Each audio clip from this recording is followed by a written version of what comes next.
अध्यक्ष जी, सबसे पहले मैं आपका धन्यवाद करना चाहता हूं कि आपने इस विषय पर सरकार की ओर से मेरा पक्ष रखने का मुझे मौका दिया है। इसके साथ साथ मैं इसलिए भी धन्यवाद करना चाहता हूं कि आप इस सदन के अभिभावक हैं। आपकी ही निसरा में सदन की कार्यवाही, सदन के नियम और संविधान के हिसाब से चलती है। ये महत्वपूर्ण संविधान संशोधन बिल पर आपने करीब करीब 130 सदस्यों को बोलने का मौका दिया है और ऐसे जैसे अभी आपने बताया, इसमें से 56 सदस्य महिलाएं हैं। वो एक प्रकार से बहुत बड़ा रिकॉर्ड शायद बनेगा, ऐसा मुझे लगता है। संविधान संशोधन 33 का है, संविधान संशोधन 33 का, लेकिन 75% को मौका दिया है। मान्यवर, इस चर्चा को अगर बारीकी से कोई शब्दों में ही सुनेगा तो महिला आरक्षण के लिए जो संविधान संशोधन है, इसका किसी ने विरोध नहीं किया है। सबने बोलने के लिए तो बोला है कि हम महिला आरक्षण के पक्ष में है। ये संविधान संशोधन जो आया है उसका हम स्वागत करते हैं, मगर उसको बारीकी से देखें तो इंडी अलायंस के सभी सदस्यों ने अगर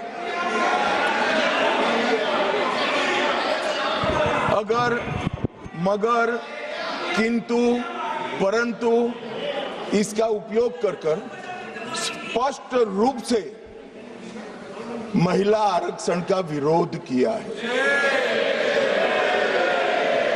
और मान्यवर, कई जगह पे ऐसा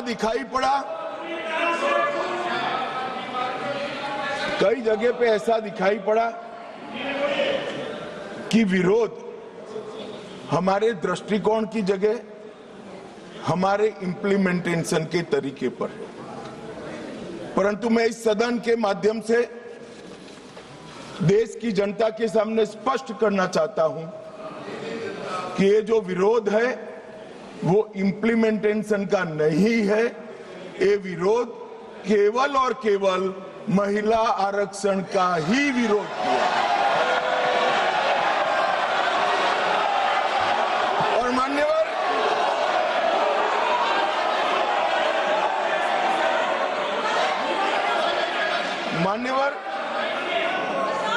मैं ये बात को जब बोलता हूं तब मेरी जिम्मेदारी बनती है कि इस सदन को इस बात से मैं कन्विंस करूं कि तरीकों का विरोध नहीं है, बिल के तत्व का, महिलाओं के आरक्षण का विरोध है। मान्यवर, ये 3 विधेयकों में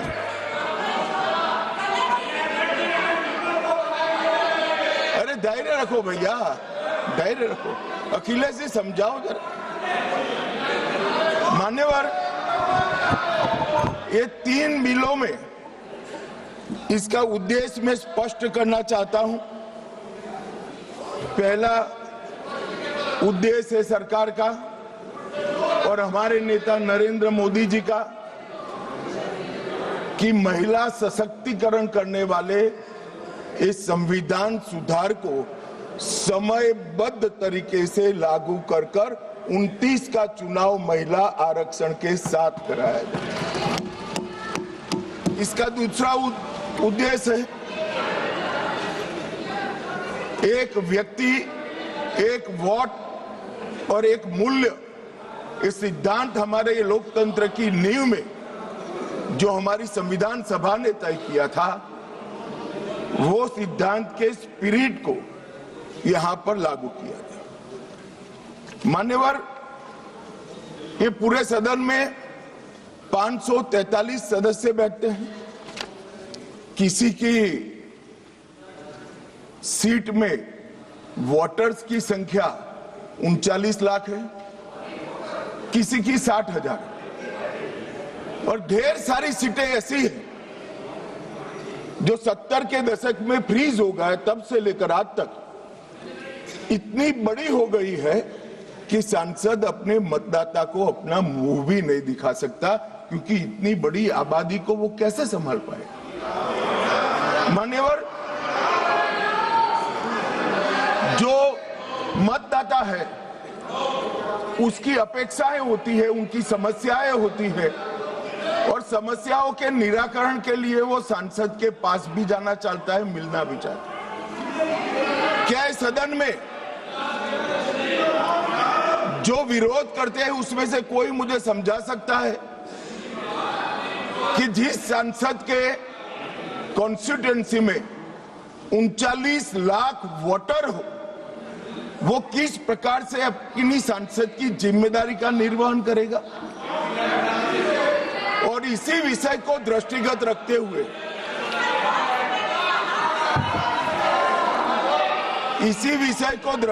रखते हुए हमारे संविधान में समय समय पर परिसीमन का प्रावधान किया गया है,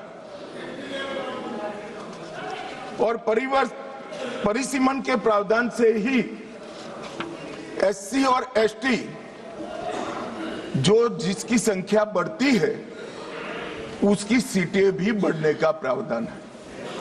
तो एक प्रकार से जो परिसीमन का विरोध कर रहे हैं वो एससी और एसटी सीटों की बढ़ोतरी का विरोध कर रहा है, वो ध्यान में रखिए। मान्यवर, संतुलित, समावेशी और व्यवहारिक लोकतांत्रिक ढांचा एक तैयार करना, इसकी जिम्मेदारी संविधान ने सरकार जो अधिकार में होती है उसको दी। तो अभी ये जिम्मेदारी नरेंद्र मोदी जी की सरकार को दी गई है। उनको पसंद नहीं है, मगर ये तो देश की जनता निर्णय करती है। वो वंश परंपरागत नहीं होता है, वो लोग चुनकर भेजते हैं।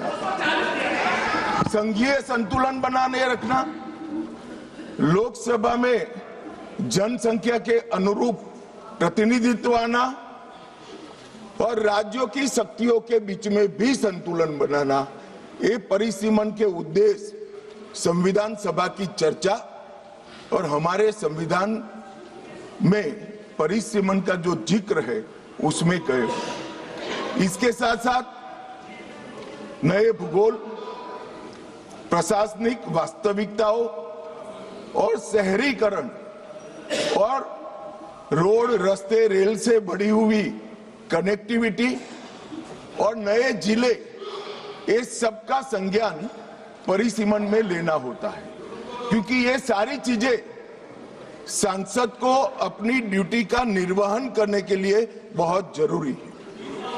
मान्यवर, संविधान के अनुच्छेद 81, 82 और 170 इसके अंदर इस सारे सिद्धांतों को समाहित किया गया है, और उसी के निर्वहन के लिए नरेंद्र मोदी जी के नेतृत्व में सरकार ये संवैधानिक सुधार लेकर आई।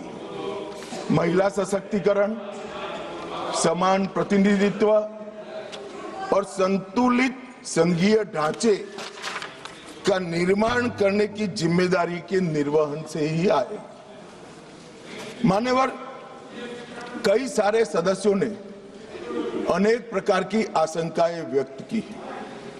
उन्होंने ये कहा कि अभी क्यों लाए, तो मैं ये बताना चाहता हूं कि जो नारी शक्ति वंदन अधिनियम आया उसमें जिक्र है कि 2026 के बाद होने वाली जनगणना के बाद जो परिसीमन होगा उसमें महिलाओं के लिए आरक्षण सुनिश्चित करेगा। अब ये पूछते हैं तो उस वक्त काफी सदस्यों ने पूछा है कि बिल लाते वक्त आपने जिक्र क्यों किया 26 के बाद की जनगणना।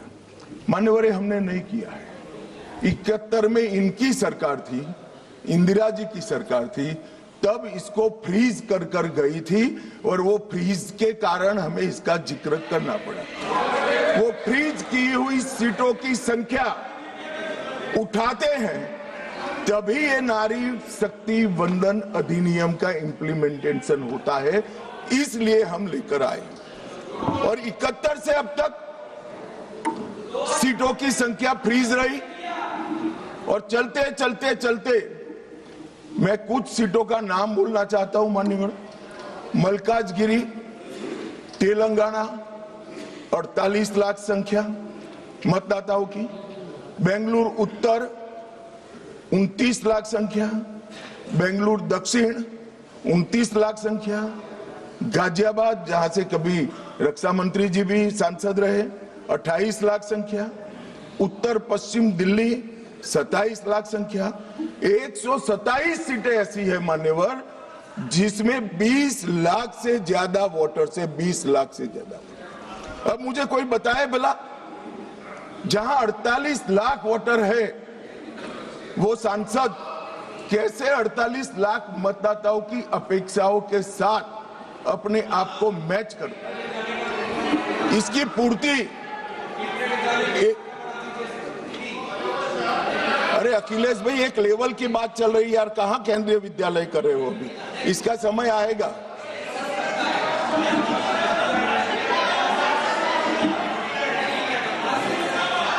मान्यवर, इनकी बात कहने दो तो जरा स्तर मालूम पड़े। अध्यक्ष महोदय, जो आंकड़े बता रहे हैं माननीय मंत्री जी, हम केवल ये जानना चाहते हैं किस सेंसस के आधार पर ये जो आंकड़े बता रहे हैं, क्योंकि जो गाजियाबाद का आंकड़ा बताया जा रहा है वो बहुत कम बताया जा रहा है। आज की परिस्थिति में हो सकता है वो दुगना हो। मैं यही कह रहा हूं, ये पुराना है, मैं यही कह रहा हूं। अगर डिलिमिटेशन करने दोगे तो नया आ जाएगा और एक की जगह दो सीटें बन जाएगी।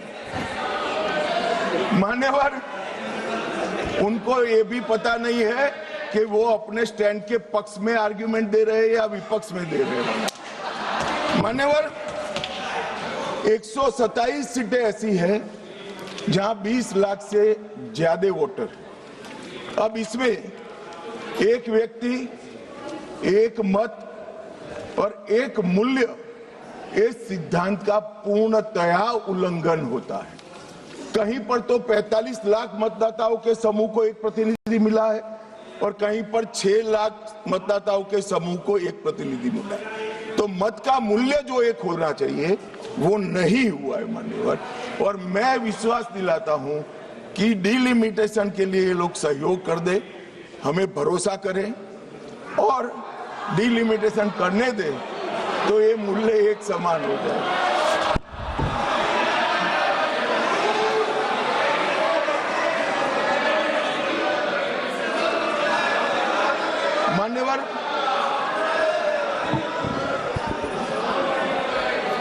मान्यवर, मैं इसके इतिहास में भी जाना चाहता हूं। सबसे पहले 1972 में तत्कालीन प्रधानमंत्री इंदिरा गांधी जी की सरकार ने परिसीमन विधेयक लाकर सीटों को 525 से बढ़ाकर 545 की और फिर इसको फ्रीज कर दिया। 76 में सत्ता बचाने के लिए इमरजेंसी के काल में 42वें संशोधन द्वारा परिसीमन पर रोक लगा दी।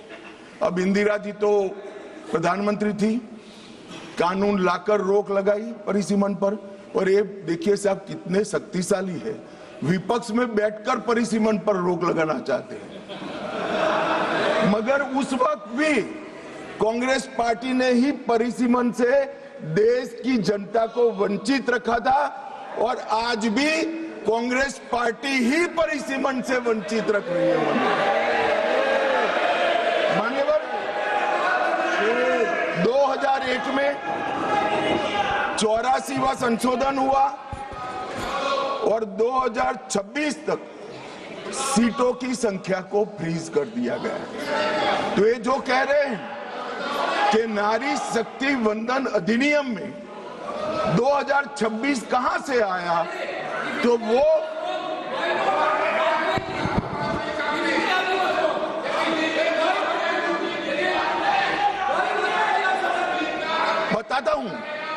बताता हूं एक सेकंड। मान्यवर, ये कह रहे वाजपेयी जी थे, वाजपेयी जी बड़े विद्वान पुरुष थे, ये इनको जानते थे, तो इन्होंने प्रयास ही नहीं किया, बेचारे ने आगे बढ़ा दिया इंदिरा जी का। मगर हम तो समझते थे कि आप हमें सपोर्ट करोगे, तो हम तो बिल लेकर आ गए, अब आप गिराना चाहते हो भाई। तो वाजपेयी जी ये बात की कल्पना कर सकते थे। कांग्रेस पार्टी को हम लोगों से वाजपेयी जी बहुत अच्छे से जानते थे, क्योंकि 19 महीना जेल में रहे थे मान्यवर, वो बहुत अच्छे से पहचानते थे। और 84वां संशोधन इसने 26 तक फ्रीज कर दिया और 50 वर्षों तक 1976 से लेकर 2026 तक क्या रिकॉर्ड से हटाना है? प्लीज अध्यक्ष जी, प्लीज, अरे बैठ जाओ, मैं बता देता। तय करने तो आप मत करें, प्लीज बैठिए। मैं इनकी इज्जत करते इसका सम्मान करता हूं माननीय अध्यक्ष जी। अभी से लेकर अंत तक अगर फ्लो के कारण कोई असंसदीय शब्द निकल जाता है तो आप स्वयं इसको हटा देना, इनको बोलने का मौका मत देना। मान्यवर, 50 वर्षों तक 1976 से लेकर 2026 तक देश की जनता को जनसंख्या के अनुपात में प्रतिनिधित्व नहीं मिला। 26 में ये सीमा समाप्त हो। अब 26 में सीमा समाप्त होने के बाद अगर डिलिमिटेशन करते हैं तो डिलिमिटेशन 29 के पहले समाप्त नहीं हो सकता, क्योंकि परिसीमन आयोग का एक नियम है कि हर कॉन्स्टिट्यूएंसी में जाकर पब्लिक हियरिंग देना होता है। तो 543 कॉन्स्टिट्यूएंसी का पब्लिक हियरिंग 26 के मध्य से लेकर 29 तक हो नहीं सकता और 27 तक जनगणना के आंकड़े नहीं आ सकते। तो स्वाभाविक है अगर हम 29 का चुनाव नारी शक्ति वंदन अधिनियम के स्पिरिट के साथ कराना चाहते हैं, इस देश के 50% मतदाताओं को इस महान सदन में 33% आरक्षण देना चाहते हैं, तो अभी ही ये लाना पड़ेगा। ये जो पूछ रहे थे क्यों अभी आ रहा है, इसके लिए मैं पूरी बात समझा रहा हूं। वैसे मैं मानता हूं ये समझे हुए, मगर मान्यवर कहावत है ना, सोता है उसको जगा सकते हैं, जो जागता ही पड़ा हो उसको कोई उठा नहीं सकता। ये सब समझते हैं मगर एक भ्रांति खड़ी करना चाहते हैं। मान्यवर, 76 में इस देश की आबादी थी 54.79 करोड़ और आज 140 करोड़। तो 54.79 करोड़ आबादी में जितने सांसद थे उतने ही 140 करोड़ की आबादी के बाद रखना, ये इनका मानना है। मान्यवर,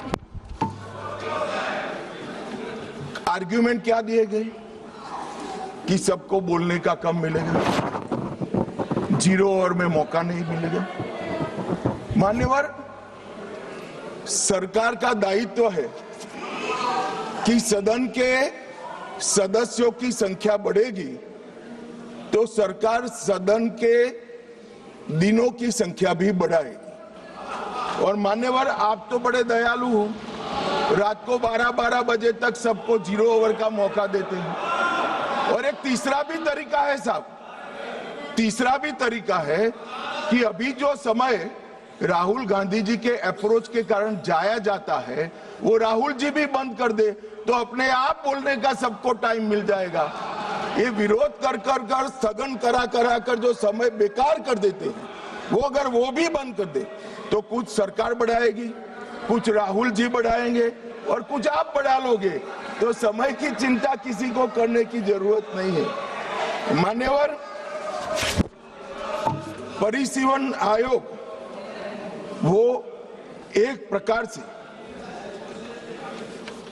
संवैधानिक अधिकार है हर मतदाता को अपना प्रतिनिधित्व समान रूप से प्राप्त करने का, और 120% की वृद्धि होने के बाद ये कभी हो नहीं सकता कि एक समान हो। मैं तमिलनाडु का ही उदाहरण देना चाहता हूं। मान्यवर, तमिलनाडु में 39 सीटें हैं अभी। अगर डीएमके का मानकर हम इसी 543 सीट में आरक्षण करते हैं तो 13 सीटें महिलाओं के लिए आरक्षित हो जाएगी और 26 सीटें ओपन रहेगी। अगर 2011 की जनगणना के आधार पर करते हैं तो तमिलनाडु की सीटें 6 कम हो जाएगी, परंतु हम वो नहीं कर रहे। हम 50% वृद्धि हर राज्य की कर रहे हैं, जिससे किसी का प्रोरेटा नहीं। तो अब क्या होगा, 59% सीटों में 20 सीटें बढ़ेगी और 39 सीटें महिला ओपन रहेगी और 20 सीटें महिलाओं के लिए आरक्षित रहेगी। मान्यवर,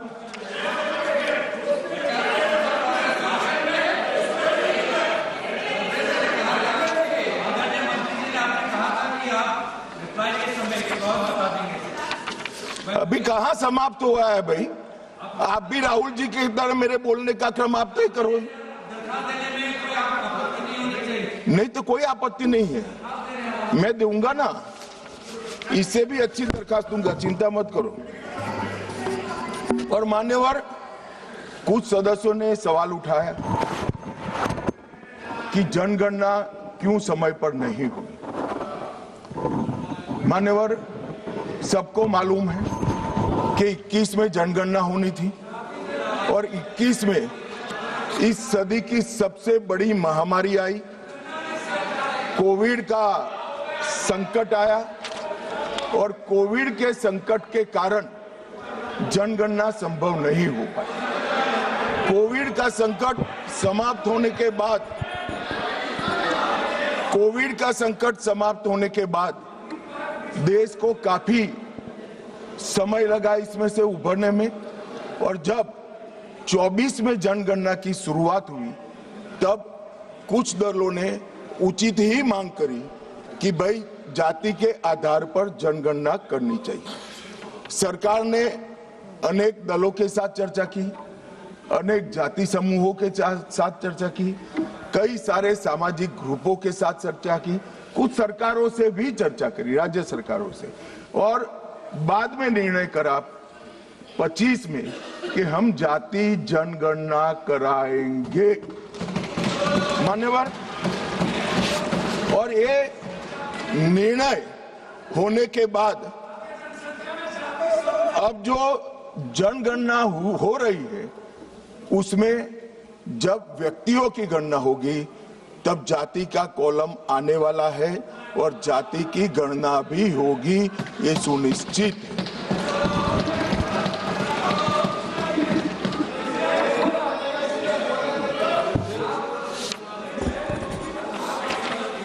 मान्यवर,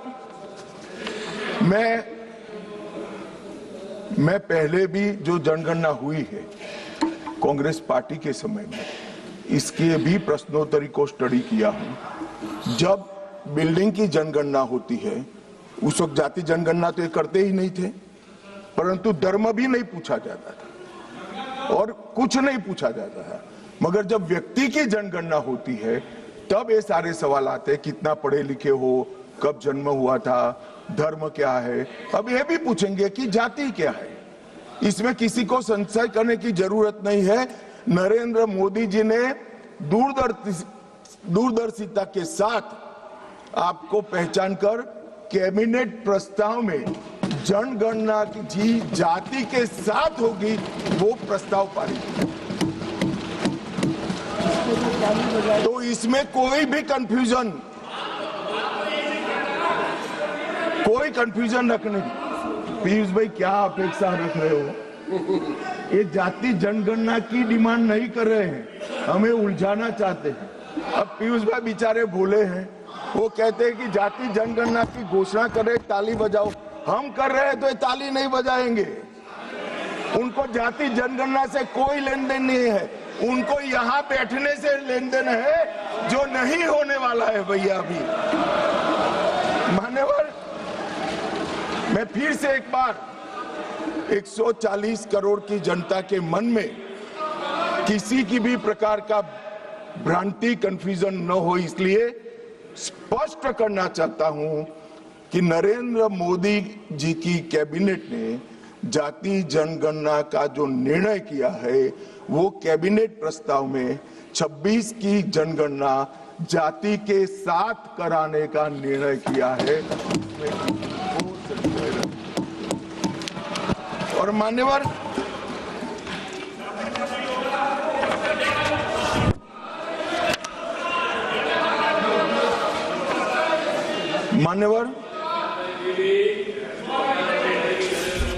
अब ये बिल जब से आया है तब से विपक्ष ने कुछ भ्रांतियां फैलाना शुरू की। सबसे पहली भ्रांति फैलाना शुरू की कि जाति जनगणना को टालने के लिए ये कर रहे हैं। जाति जनगणना को टालने के लिए हम ये संविधान संशोधन लेकर आए हैं। मैं इनको बताना चाहता हूं मान्यवर, 3 माह पहले जाति जनगणना का पूरा टाइम टेबल हम घोषित कर चुके हैं, टालने का सवाल ही नहीं है। जातिवार जनगणना की शुरुआत हो गई है।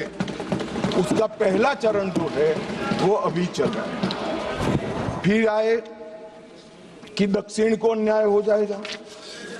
कल मुझे थोड़ा भय लगा कि उत्तर बनाम दक्षिण का नैरेटिव एक रात के लिए भी दक्षिण के राज्यों में नहीं होना चाहिए।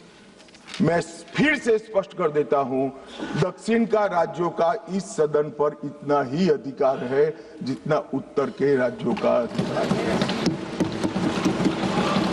अरे दक्षिण छोड़िए, छोटी सी यूटी लक्षद्वीप का भी इतना अधिकार है जितना उत्तर प्रदेश, गुजरात और बिहार का। ये देश को इस तरह के नैरेटिव से, उत्तर दक्षिण के नैरेटिव से टुकड़े टुकड़े नहीं करना चाहिए। इससे ऊपर उठना चाहिए। ये क्या कहना चाहते हैं कि ये सदन में जो व्यक्ति बैठता है वो ये सोचता है कि किस राज्य से मैं आ रहा हूं। मान्यवर, हम शपथ लेते हैं तो मन से लेते हैं। जो संविधान हाथ में लेकर शपथ लिए हैं वो उत्तर दक्षिण का भेद कराना चाहते हैं, हम नहीं होने देंगे। मान्यवर, जो भी सदस्य यहाँ शपथ लेता है वो भारत को अक्षुण्ण रखने की शपथ रहता है, पूरे भारत के कल्याण की शपथ लेता है।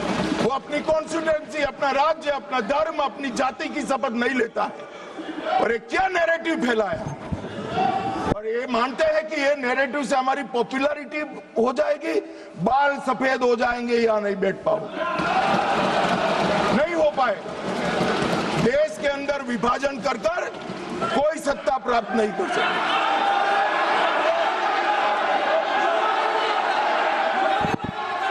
मान्यवर,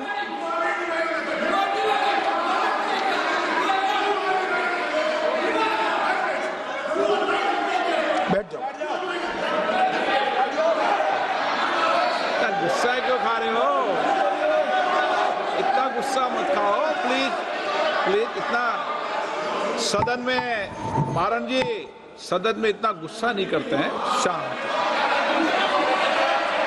मान्यवर,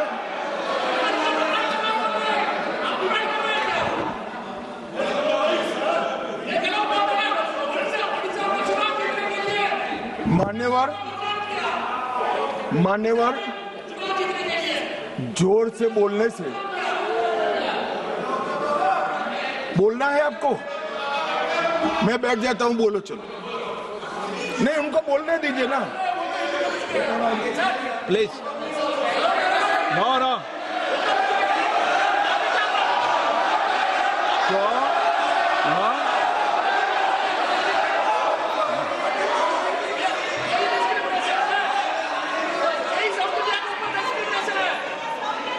मान्यवर,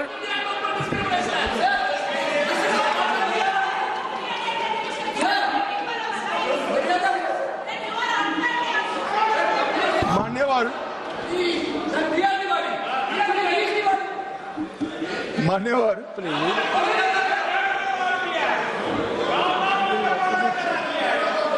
माननीय अध्यक्ष जी, झूठ को जोर से बोलने से सच नहीं होता, सच सच होता।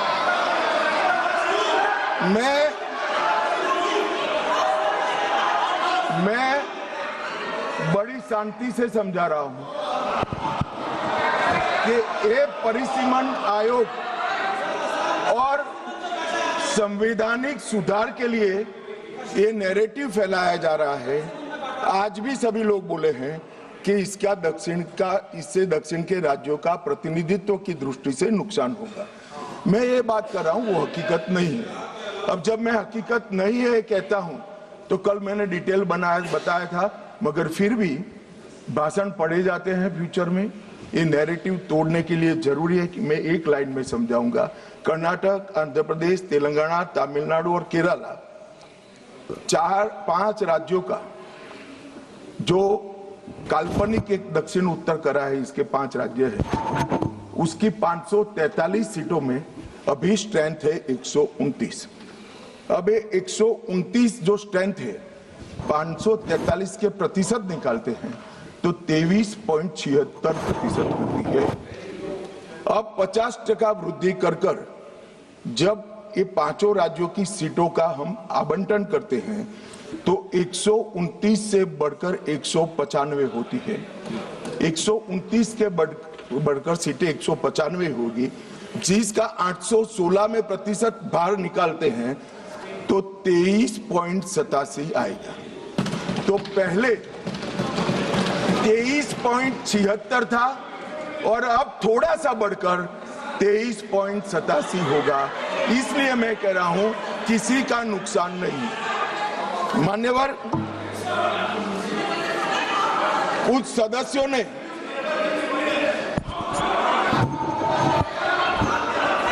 मान्यवर, आप पारित कराने की सहमति दो, अभी पेश करा देंगे। हाँ, 1 घंटा रुक जाएंगे। चलो माननीय गृह मंत्री बता दो इनको, 1 घंटा रुक जाएंगे। कहीं तैयार है?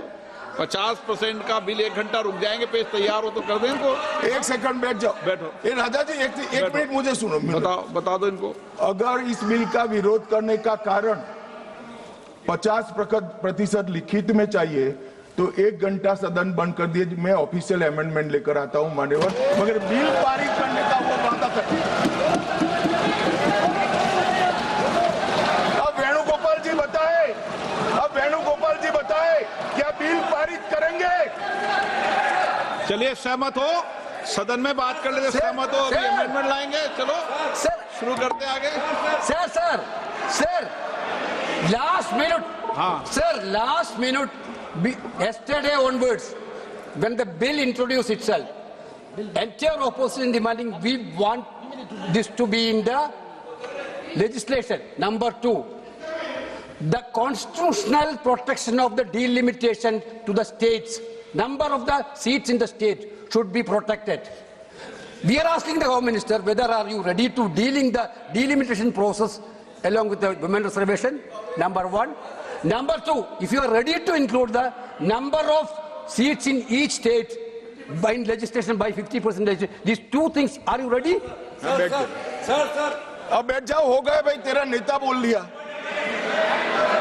मान्यवर, वेणुगोपाल जी ने 2 शार्प क्वेश्चन पूछे। अरे बैठ जाओ गोगोई साहब, 5 तारीख को काउंटिंग है यार, बैठ जाओ अभी। अरे 4 तारीख को काउंटिंग है, बैठ जाओ। मान्यवर साहब, मैं इनका जवाब देता हूं, इनको बिठा दीजिए प्लीज।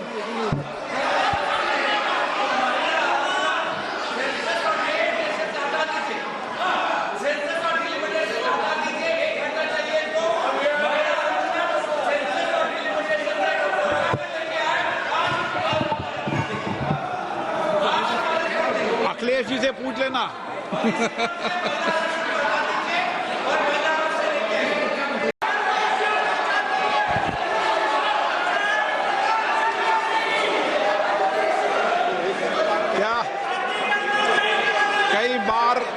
कई बार है ना, सदन में भी पेश ले जाते हैं, इसलिए सदन में फैसला कर लो।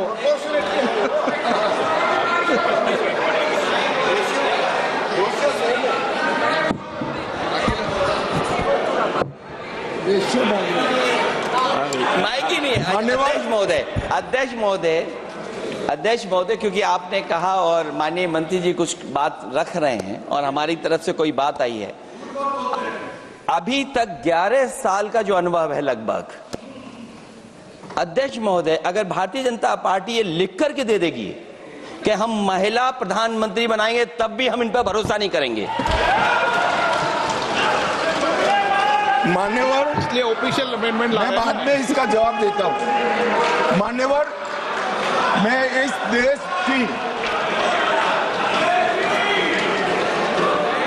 देश की मातृशक्ति को कहना चाहता हूं कि राहुल गांधी जी की अनुपस्थिति में कांग्रेस पार्टी ने जो प्रस्ताव रखा है वो एक बहुत सुहाना जाल है महिला आरक्षण को फिर से एक बार 29 के पहले नहीं होने देने का।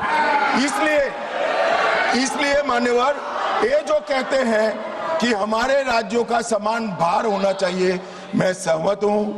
महिला आरक्षण 29 के पहले ही करना चाहिए, 29 के बाद ले जाने के लिए इनका षड्यंत्र सफल हम नहीं होने देंगे। मान्यवर, मैं समझ रहा हूं कि ये वोट नहीं देंगे तो महिला आरक्षण का बिल गिर जाएगा, मगर इस देश की महिलाएं देख रही है, उनके रास्ते का रोड़ा कौन है वो देख रहे हैं। मान्यवर,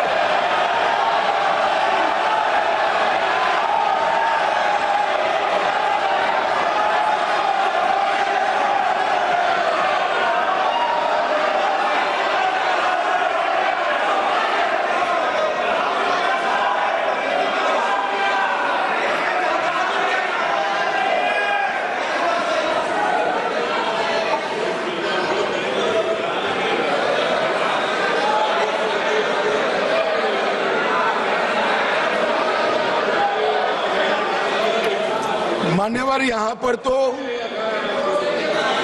शोर शराबा कर बच जाओगे, मगर माताओं बहनों का जो आक्रोश आपके खिलाफ है ना, जब मैदान में जाओगे तब मालूम पड़ेगा। भागते हुए रास्ता नहीं मिलेगा। चुनाव में जब जाएंगे तब मालूम पड़ेगा, मातृशक्ति हिसाब मांगेगी।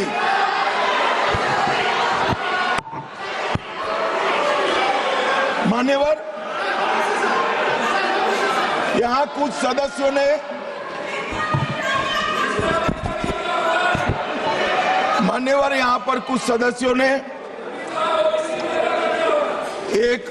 मैं बताता हूं भाई साहब, मान्यवर, यहां पर कुछ सदस्यों ने दूसरी भ्रांति फैलाई कि मुस्लिम महिलाओं को भी आरक्षण मिले।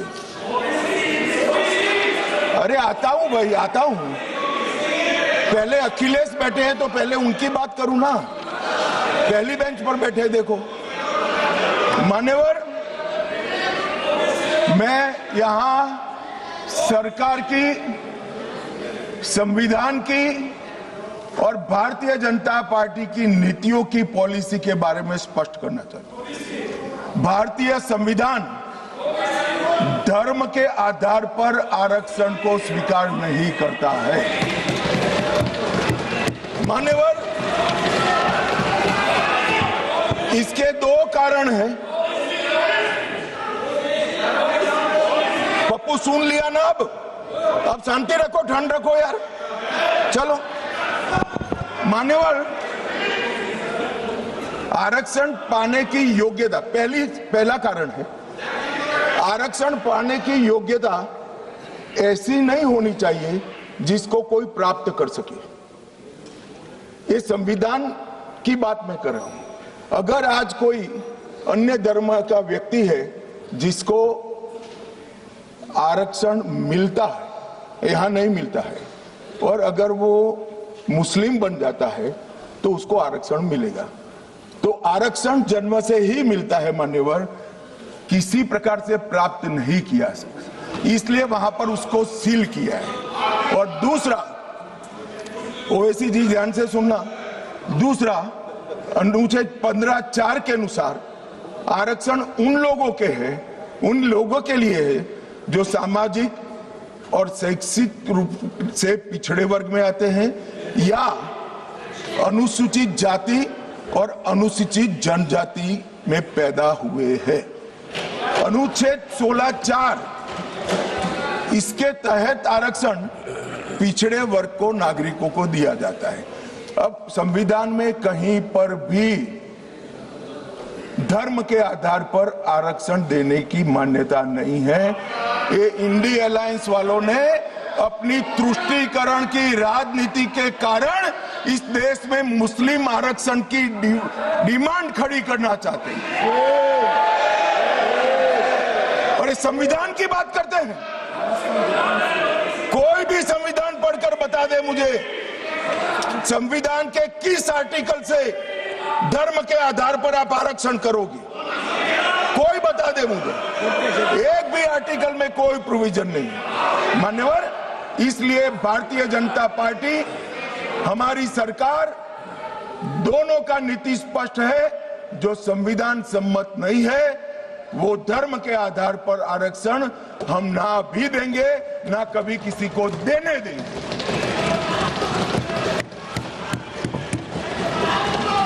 मान्यवर, अब मैं ओबीसी की बात करता हूं, सुनो ना, सीट बदल देनी पड़ेगी पप्पू जी। मान्यवर, इस देश में ओबीसी का सबसे बड़ा कोई विरोधी पार्टी है तो मैं बिल्कुल कंफ्यूजन के बगैर कह सकता हूं, कांग्रेस पार्टी। इन्होंने चौधरी चरण सिंह और सीताराम केसरी का अध्यक्ष का, दोनों को काल पूरा नहीं कर रहे। 1957 में, ध्यान से सुनना, अखिलेश जी कहां बैठे हो आपको मालूम होना चाहिए। 1957 में काका साहेब कालेलकर समिति के सुझाव आए जो ओबीसी को आरक्षण देते थे। उन्होंने काका साहब कालेलकर समिति के पूरे सुझावों को ठंडे बस्ते में डाल दिया। 1980 में, ये जवाहरलाल जी थे, 1980 में इंदिरा जी आई, मंडल आयोग का सुझाव आया और मंडल आयोग के सुझाव को इंदिरा जी ने ठंडे बस्ते में डाल दिया। 90 में जब वीपी सिंह आए तब वो मंडल आयोग का इंप्लीमेंटेशन लेकर आए और उस वक्त मान्यवर विपक्ष के नेता राजीव गांधी थे। तो नेहरू जी, इंदिरा जी और अब राजीव गांधी, उन्होंने यहां पर अपने जीवन का सबसे लंबा भाषण मंडल आयोग का विरोध करने में किया, अपने जीवन का सबसे। और कांग्रेस ने 51 और 71 दोनों में जाति जनगणना का भी विरोध किया।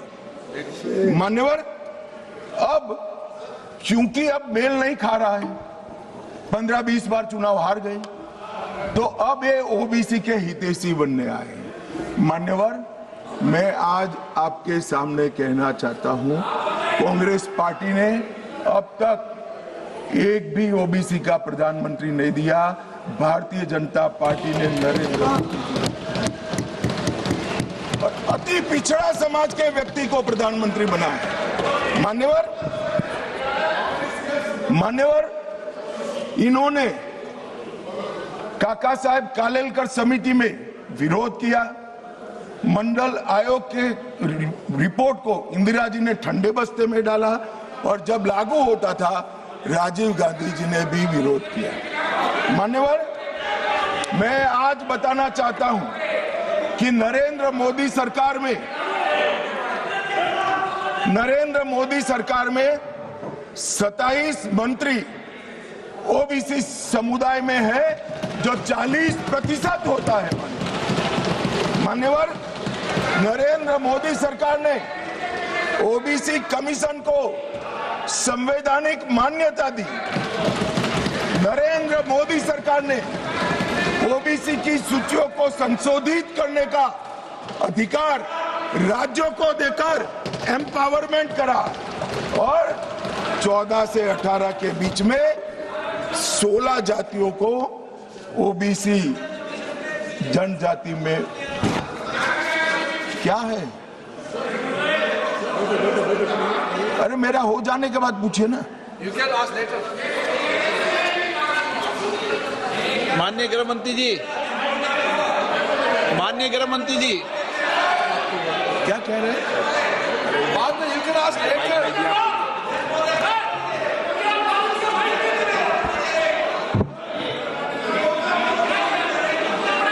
मान्यवर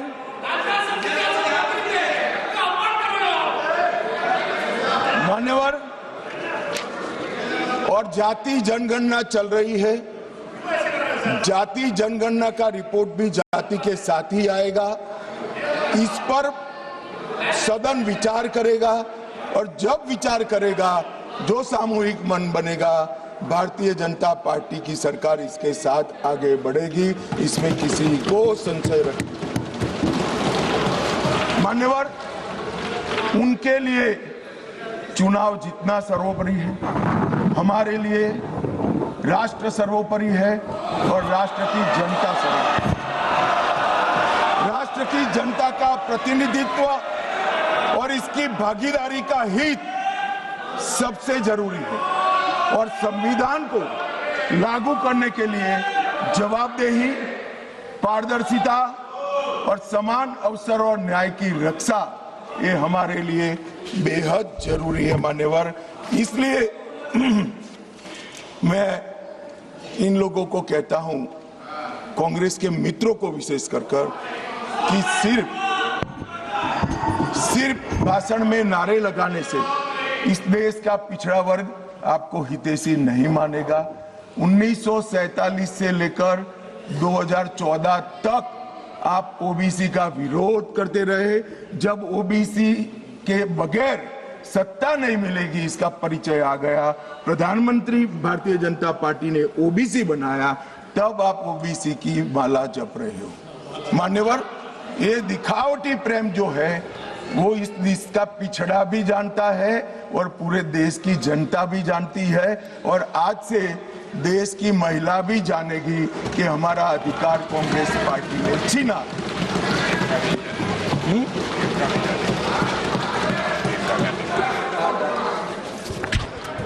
मान्यवर, अब मैं महिला आरक्षण पर बताना चाहता हूं। सबसे पहले 1992 में श्री नरसिम्हा राव 72 और 73 का संविधान संशोधन लेकर आए और माताओं बहनों को 33% आरक्षण पंचायत में देने का एक स्तुत्य काम नरसिम्हा राव जी ने करा। नरसिम्हा राव जी कांग्रेस के प्रधानमंत्री थे, मगर कांग्रेस ने कभी उनको स्वीकार नहीं किया कि वो हमारे प्रधानमंत्री। वहां तक मान्यवर संस्कार में किसी को जाने नहीं दिया था। इसके बाद 96 में देवगौड़ा जी प्रधानमंत्री बने और 81वां संशोधन विधेयक सितंबर 1996 में यहां पर रखा गया। वहां कुछ पार्टियों ने विरोध किया, मैं कहना नहीं चाहता हूं, मगर सब उछल पड़ेंगे और एक कमेटी बनी, गीता मुखर्जी कमेटी। वो गीता मुखर्जी कमेटी को ये विधेयक दे दिया गया और जो आज उनकी दरखास्त है कि समिति को दे दो, और गीता मुखर्जी समिति की रिपोर्ट आई, तब तक 11वीं लोकसभा का विघटन हो गया और बिल लैप्स हो गया। फिर 98 में 84वां संशोधन आया। कुछ पार्टियों ने फिर से, पार्टियां बदली नहीं है, वही पार्टियां विरोध करती रही। वो विरोध किया, बिल को सदन में प्रस्तुत करने की जिस स्थिति भी नहीं रही और 12वीं लोकसभा के विघटन पर वो बिल लैप्स हो गया। मान्यवर 99 से 2003 में 85वां संविधान संशोधन विधेयक आया, फिर से उसी पार्टियों ने विरोध किया और बिल लैप्स हो गया। 8 से 14 में 108 का संविधान संशोधन विधेयक मनमोहन सिंह जी लेकर आए और राज्यसभा में प्रस्तुत किया। राज्यसभा में बिल पारित भी हुआ, मगर लोकसभा का दरवाजा कभी वो बिल ने देखा नहीं। मान्यवर, और किसने विरोध किया? उसी लोगों ने विरोध किया।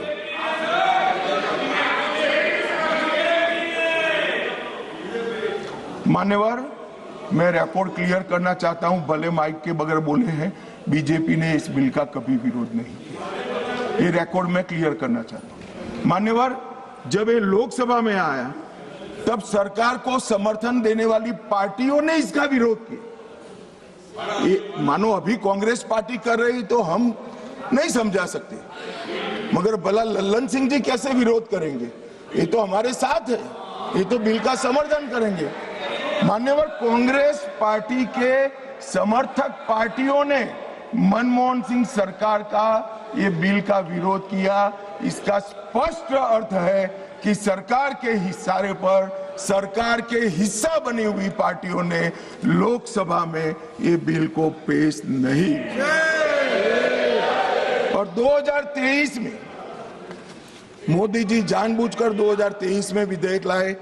उनको मालूम था कि 24 में चुनाव है, कितनी भी मनसा हो कांग्रेस पार्टी विरोध नहीं कर पाएगी, तो कांग्रेस पार्टी के समर्थन से सर्वानुमत से यही सदन जब नवाब बना, सबसे पहला नारी शक्ति वंदन अधिनियम पारित हो और राज्यसभा में भी होगा। तो मान्यवर, हम तो मानते थे कि अब हो गया, मगर जब इम्प्लीमेंटेशन कराने में आए तो किंतु परंतु मगर अगर ये सारी चीजें छोड़कर आज फिर से विरोध कर रहे हैं। 5वीं बार इंडिया अलायंस की पार्टियां विरोध करी है। मान्यवर, ये देश की महिलाएं कभी नहीं भूलेंगी। जब ये चुनाव में जाएंगे, महिलाओं का आक्रोश उनको सामना करना पड़ेगा और रास्ता नहीं मिलेगा।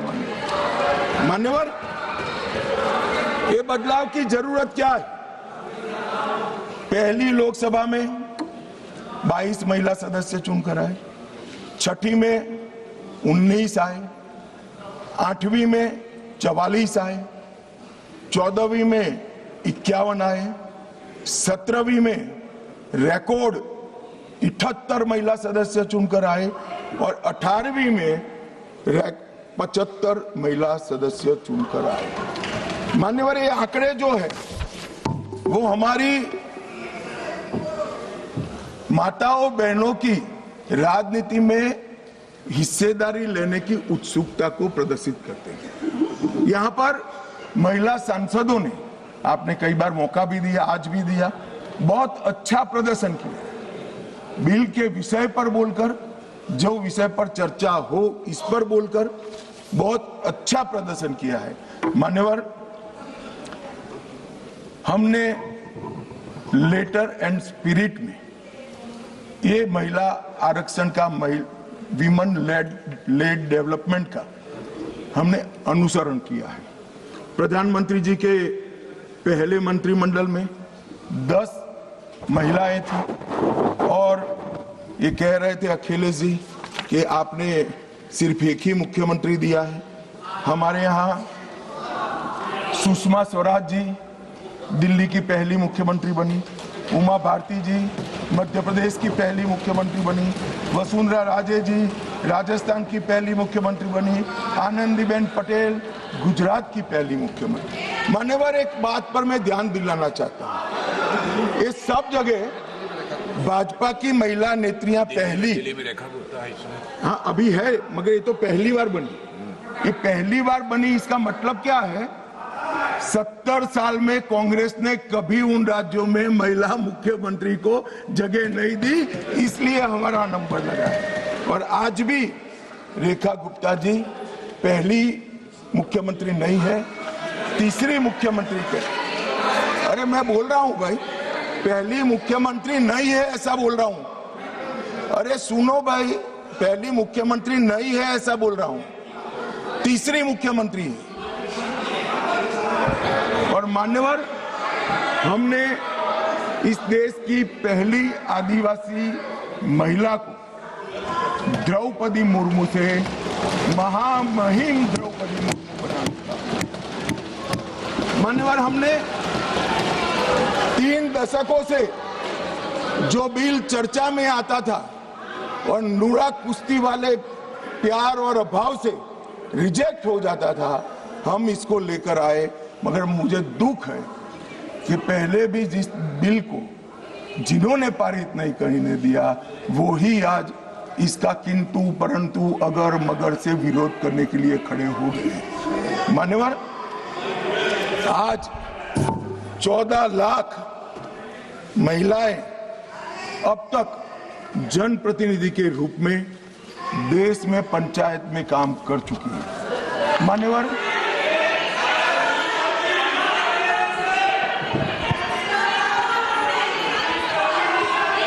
क्या बोल रहे हैं?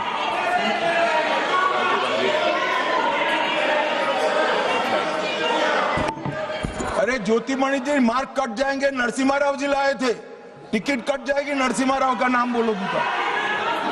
मान्यवर, इस 11 साल में सिर्फ महिला प्रतिनिधित्व की बात नहीं, इस देश की माताओं बहनों का, मातृशक्ति का, महिलाओं का जीवन सुचारू रूप से चले, इसलिए ये 11 साल में 15 करोड़ घरों में नल से पानी पहुंचा है।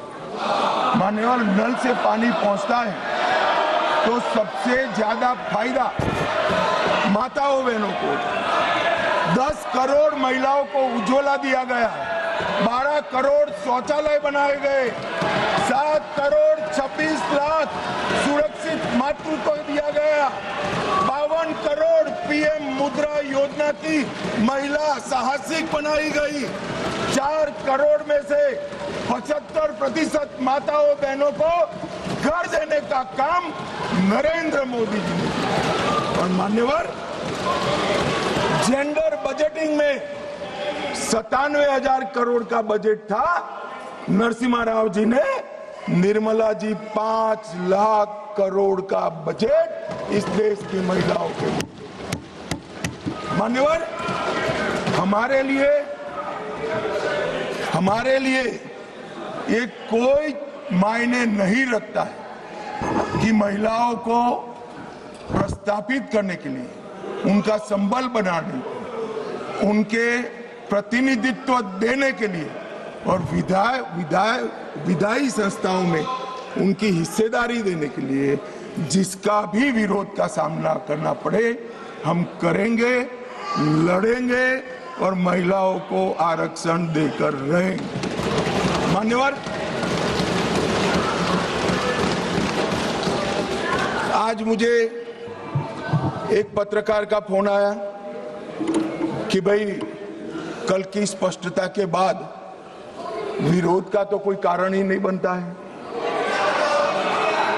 क्यों विरोध करें? मैंने बोला भाई ये रॉन्ग नंबर है, आपको राहुल जी को पूछना चाहिए, मुझे क्यों पूछ रहे हो भाई? मगर उसने कहा आपको क्या लगता है? मैं कोई ऐसा नहीं है कि सब सिर्फ महिला आरक्षण विधेयक का विरोध हो रहा है। हमने 370 समाप्त की साहब, उन्होंने विरोध किया, राम मंदिर बनाया, विरोध किया, सीए लाए, विरोध किया, ट्रिपल तलाक समाप्त किया, विरोध किया, जीएसटी लाए, विरोध किया, आयुष्मान भारत बनाया, विरोध किया, नया संसद भवन बनाया, विरोध किया, मत्स्य पालन सहकारिता मंत्रालय बनाया, विरोध किया, सीडीएस बनाया, विरोध किया, 3 तलाक खत्म किया, विरोध किया, नक्सलवाद खत्म किया, विरोध किया, आतंकवाद को सत्ते में डाला, विरोध किया, सर्जिकल स्ट्राइक विरोध किया, एयर स्ट्राइक विरोध किया, ऑपरेशन सिंदूर विरोध किया।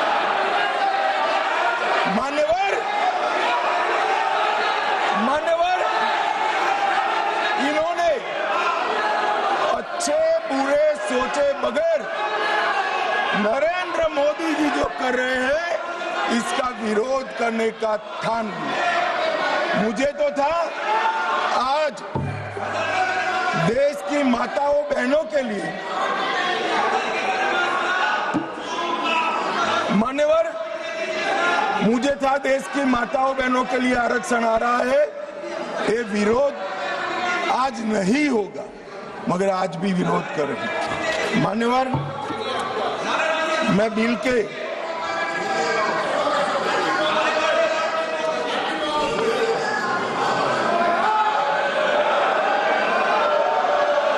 नारेबाजी मत करिए प्लीज प्लीज।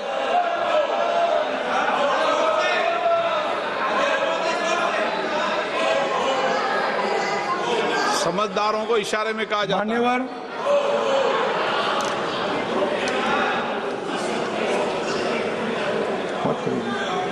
मान्यवर, बिल के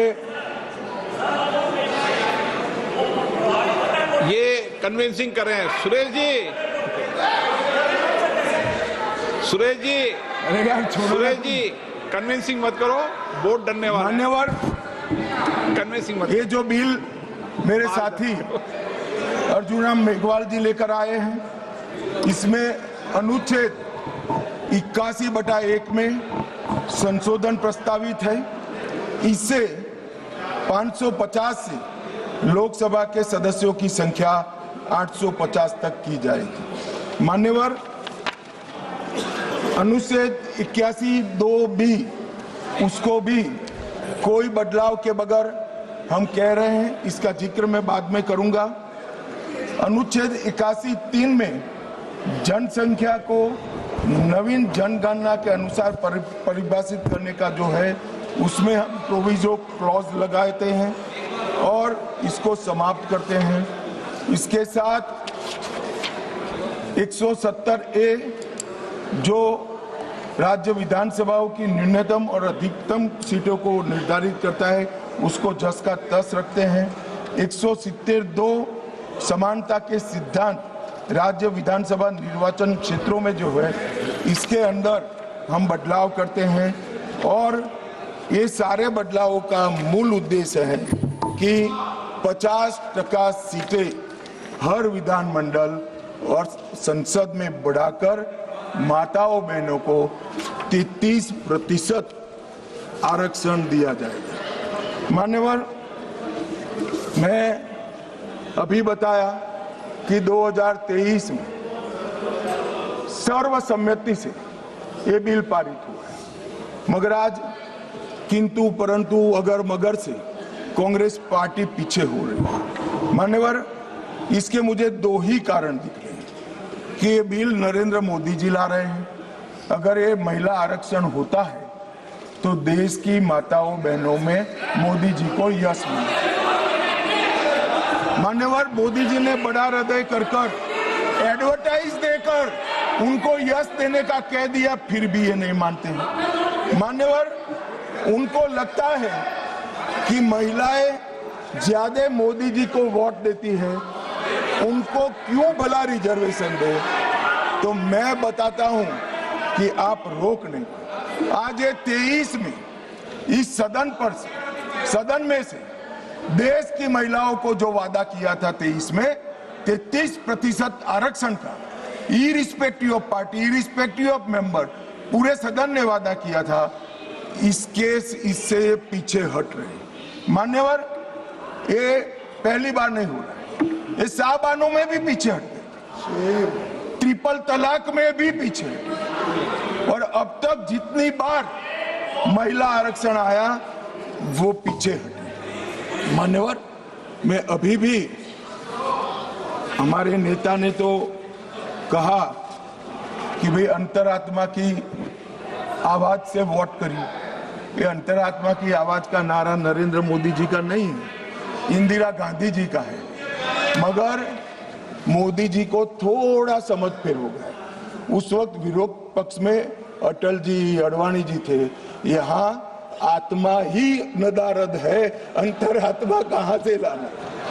मान्यवर, ये रूथलेस पॉलिटिक्स करते। महिलाओं को आरक्षण मिलेगा इसका यश किसको मिलेगा, इसके लिए आप महिलाओं का आरक्षण लटका रहे हो। चुनाव में जहां जहां जाओगे इस देश की महिलाओं का आक्रोश आपको सहन करना पड़ेगा, फेस करना पड़ेगा और रास्ता भी लेंगे। मान्यवर, मैं, आप इस सदन के कस्टोडियन हो, अभिभावक हो। मैं टीवी पर विपक्ष के नेता का भाषण सुन रहा था। आपकी जिम्मेदारी है कि ये सदन की गरिमा पूरे देश में और विश्व में बनी रहे। मान्यवर, ये जो भाषा है सदन की मर्यादा तोड़ने वाली, आप क्या भाषा उपयोग, कायर है, आप सरेंडर कर रहे हो, आप मुझसे डरते हो, अपशब्दों का प्रयोग होता है, असंसदीय शब्दों की भरमार लग जाती है। सदन में कोई आंख मारता है, कोई मुस्कुराकर बैठता है। मान्यवर, सदन के रास्ते पर चाय पकोड़े खाते हैं। सदन के रास्ते ये किस प्रकार का विपक्ष के नेता का बिहेवियर, किस प्रकार की भाषा है? क्या वो समझते हैं कि ये भाषा को देश नहीं सुन रहा है? ये भाषा को देश सुन रहा है। आपकी और आपकी पार्टी दोनों का परिचय देश को हो रहा है। मान्यवर, संवैधानिक संस्थाओं का अपमान करते हैं, फ्लाइंग किस कर देते हैं, धक्का मुक्की करते हैं, बाहर जाकर बयानबाजी करते हैं कि सरेंडर हो गए। स्पीकर को बार बार रोकना पड़ता है और सत्र छोड़कर विदेश चले जाते हैं। मान्यवर, मैं इतना जरूर कहता हूं कि ये भाषाओं में तीव्रता से भावनाएं व्यक्त नहीं होती है। सदन में बोलने की कला आपके बहुत सारे सीनियर लोग हैं, उनसे सीख ले, और सीनियर लोग ना हो तो प्रियंका जी ही है, उनसे थोड़ा सीख ले कि सदन में कैसे बोलना चाहिए। मान्यवर, ये कहते हैं ये क्रूर बिल है, महिलाओं को आरक्षण देने वाला बिल क्रूर बिल है, उत्तर और दक्षिण के बीच में भेदभाव कर रहे हो, दक्षिण का प्रतिनिधित्व कम हो जाएगा। इतना कल समझाने के बाद भी अगर ये स्टेटमेंट आता है मान्यवर, तो मैं मानता हूं ये जानबूझकर दिया गया स्टेटमेंट है। मान्यवर, मैं विपक्ष के नेता राहुल गांधी जी को, पूरी कांग्रेस पार्टी को और विपक्ष के उनमें को इस देश का परिचय कराना चाहता हूं कि हजारों साल पहले राम सेतु बनाने के लिए जिस गिलहरी ने योगदान दिया था, वो गिलहरी को भी आज अवध्य माना जाता है इस देश में। इतना उपकार याद करती है। और हजारों साल के बाद भी हवन में हड्डियां डालने वाली ताड़का को भी याद रखा जाए। आप महिलाओं को आरक्षण देने वाला ये पवित्र यज्ञ रूपी जो बिल है, इसमें विरोध की हड्डियां डाल रहे हैं। इस देश की महिलाएं आपको माफ नहीं करेंगी। आपका समय देने के लिए धन्यवाद।